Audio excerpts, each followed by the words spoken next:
As we continue now with our study of the hard sayings, again we turn to the epistles of the New Testament.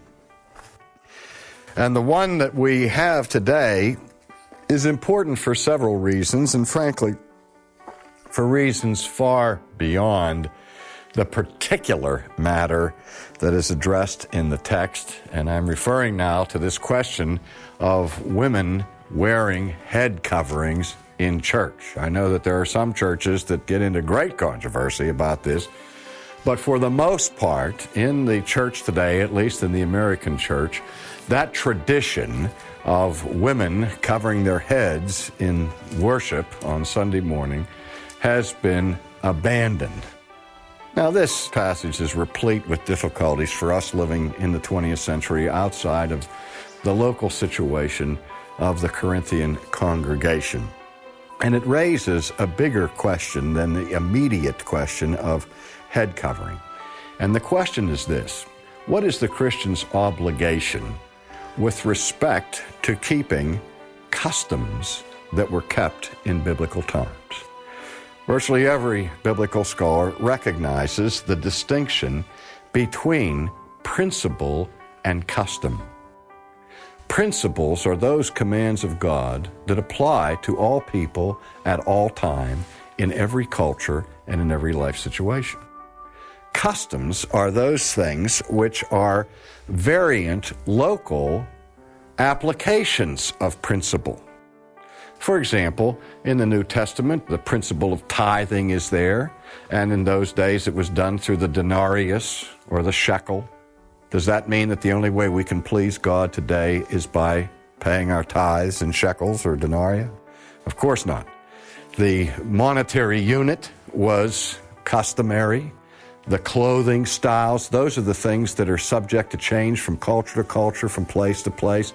The principle of modesty applies to all generations, but how that modesty is manifested will differ from one country to another and from one time to another. We understand that those things are customary.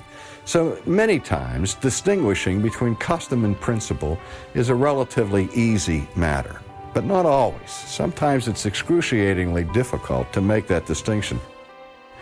Let me give you a principle to apply if you can't decide if something's a custom or a principle. Biblical principle would be whatever is not of faith is sin. And so the burden of proof is always going to be on those who argue that such and such a command is custom and not principle. If you're not sure, then the principle that applies is treat it as a principle.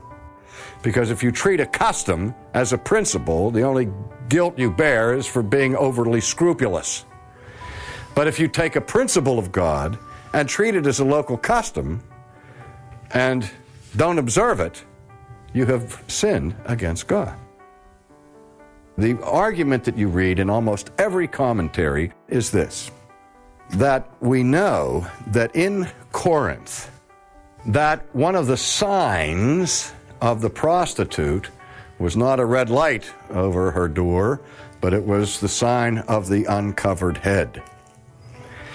And Paul is saying, he's telling the Corinthian ladies, for heaven's sakes, don't come to church looking like prostitutes. Now here's the problem with that.